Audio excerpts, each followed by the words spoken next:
Good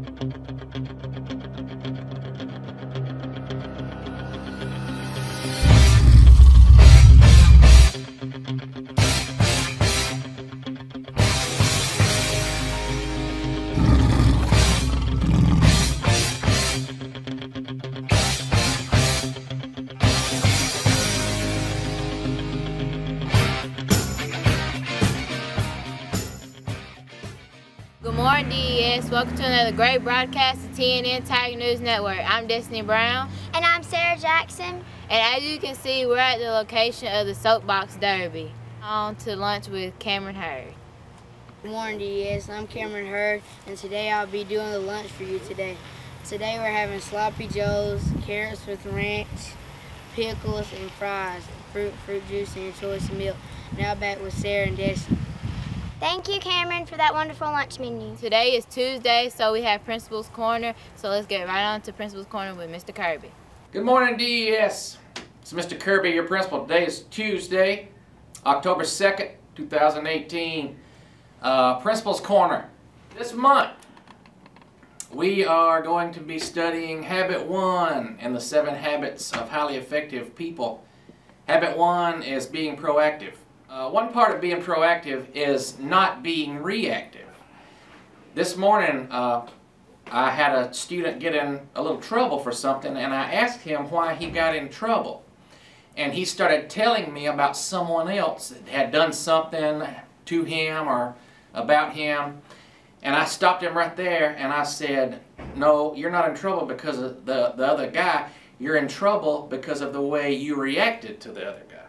You were not proactive, you were reactive. And he had a shocked look on his face. But if he would have been proactive instead of reactive, he would probably have avoided the trouble he was in. So habit 1 is about being proactive, thinking ahead before you get behind. Club day will be this Friday. It's a half day for students. We'll have club day in the morning. We will go to lunch with our clubs, and then students will board the buses and cars to go home after club day around 11:30, 11:45. Color for club day is orange. So everybody wear orange for club day Friday. Also, the spotlight of the week this week. We started that last week. We had Miss Kayla Claybrook and Miss Weidman as our first spotlights of the week. This week we're going to spotlight a few more people. Those people are, drum roll please,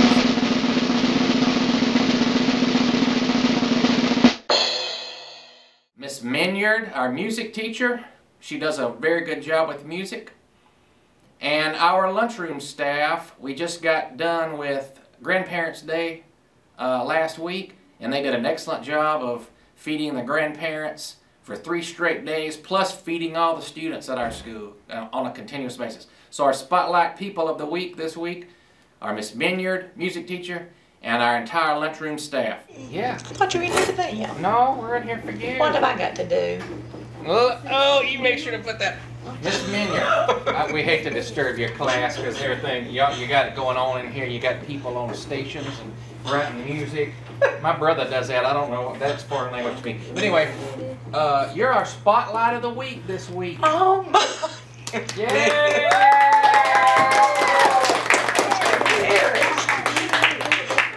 You're our spotlight of the week on TNN. We just appreciate everything you do for us and our kids, and Tiger Tones, and teaching our kids music. And so we want to congratulate you on being our spotlight of the week. Oh, thank you. You're sweet. Hey students and faculty, I'm here with the Spotlight People of the Week for this week. It's our lunchroom staff! We just appreciate everything y'all do for us at the elementary school, and I'm sure the high school feels the same. We had a seamless, what I consider a seamless Grandparents' Day the other day, or 3 seamless Grandparents' Days the other day. And we are very thankful for y'all, because y'all the ones that made it happen. And we just appreciate it. So y'all are our Spotlight People of the Week this week. Thank you. Everybody a group hug. Everybody a group hug. Now we go on to Destiny and Sarah at the Soapbox Derby.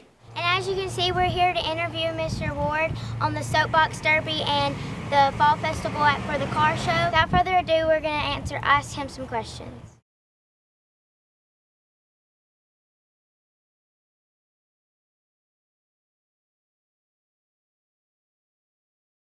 Thank you, Mr. Ward, for taking your time out of the day to come and let's interview you. Glad to be here, very glad.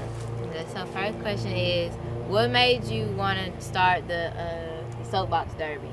Well, I done it when I was a child.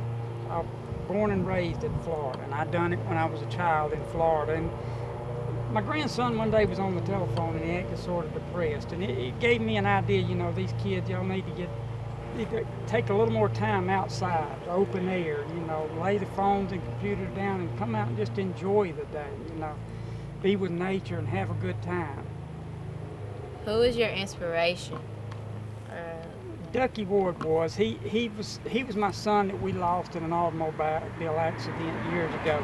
He was what you call a motorhead, what I refer to as a motorhead. All he thought about was a combustible engine and four wheels. I mean, that was 24/7 with him. And I just got to thinking, what better than combine a soapbox derby that affiliates the parents, that affiliates the child, the community. So what better way, you know, that I thought to inspire his honor by doing this for other children. How many years have you been doing the Soapbox Derby? This one will be the second year. We plan to have many more, though. I see y'all changed the location. Why did y'all do that? Well, we went over and we tried. We were first contemplating on using the library hill, but the road was so rough till we was a little concerned that it might affect the safety of the children. So we moved from there to, we had tried the First Baptist Church parking lot, and we didn't get much speed there. So we finally, with a lot of deliberations, we wound up deciding to use it here because we wanted to stay close to the festival too. We didn't want to be, you know, way away from them. We wanted to be right here since we combined. What's been the fastest car so far? If I'm not badly mistaken, I think we had one that ran 28 miles an hour. When will the Soapbox Derby be? It's going to be on October the 6th, which is this Saturday. It's going to start the races. The festival itself will start at 9 o'clock in the morning. They're going to have color runs, pony rides, inflatables, train rides. I mean, they're all types of vendors. If you leave there hungry or bored, it's your own fault.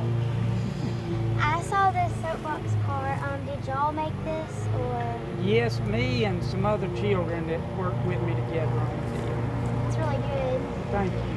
Hello, my name is Dylan Icox, and I'm here with my grandfather, Mr. Ward, and we were just going to talk about the Soapbox Derby and my experience last year. So last year, I came in third place. Yeah, last year, this young man sustained quite an accident, which wasn't his fault. The car just, one of the wheels come apart on the car, and he sustained a pretty bad injury, which we, as the parents, felt that it would be best to take him out of the car at the time. That's the reason why he wasn't in the car when it won third place, but it would have just as well won it with him in it as it was the other person. You had fun at it last year? Yes, I did. It was, you drove the devil out of the car, I must say. You're doing a good job with it. And, are you going to race this year? Or No, I will not be racing this year, but I will be helping. That's and wonderful.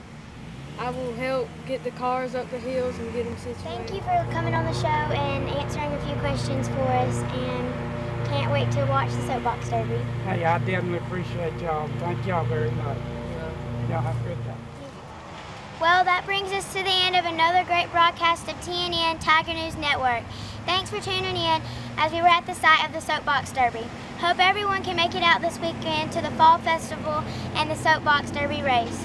And as we always say, have a great day or not, the choice is yours.